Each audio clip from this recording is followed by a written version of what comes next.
গ্যাংটক জেলার বোঝোঘড়ির 3rd mile এলাকায় ভূমিধসের ঘটনায় ক্ষতিগ্রস্ত হয় দুটি গাড়ি। সোমবার রাতে পাহাড় থেকে পাথর খসার ঘটনা ঘটায় এ ধরনের খারাপ ছবি লক্ষ্য করা গেল। এই ঘটনা ঘটেছে একটি বেসরকারি হোটেলের উল্টো দিকে থাকা পেট্রোল পাম্পের কাছে। পাহাড় থেকে আচমকা খসে পড়া পাথরটি বড় আকারে ছিল। ওই সড়কের পাশে পার্ক করে রাখা ছিল দুটি গাড়ি। সেই দুটি গাড়ির উপর এসে পড়ে পাথরটি। ওই দুটি গাড়ির একটি ছিল ট্যাক্সি এবং অন্যটি ছিল বোলেরো গাড়ি। দুটি গাড়ি যথেষ্ট ক্ষতিগ্রস্ত হয়। তবে যখন পাহাড়ের ওপর থেকে বড় আকারের পাথরটি ওই দুটি গাড়ির উপর পড়েছিল তখন গাড়ি দুটির ভেতরে কেউই ছিল না, ফলে কোনো হতাহতের খবর মেলেনি।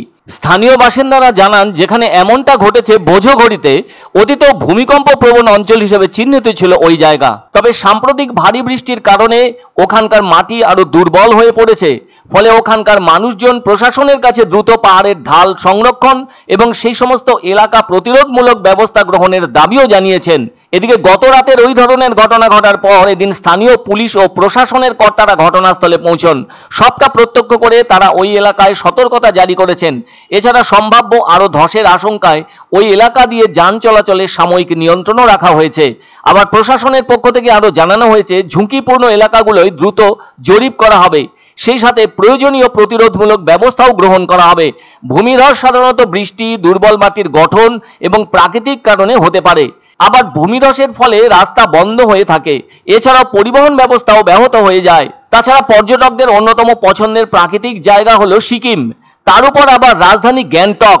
ফলে শিলিগুড়ি থেকে গ্যাংটকের দূরত্ব 108 কিলোমিটার।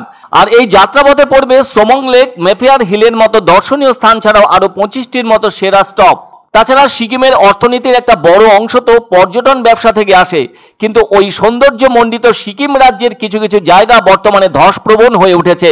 যদিও কেন্দ্রীয় সরকারের উদ্যোগে রেলপথেও জুড়তে চলেছে সিকিম পশ্চিমবঙ্গের সাথে। এছাড়াও আরো একটি বিকল্প রাস্তা বাগরাকোট থেকে সিকিমের দিকে তৈরি হচ্ছে।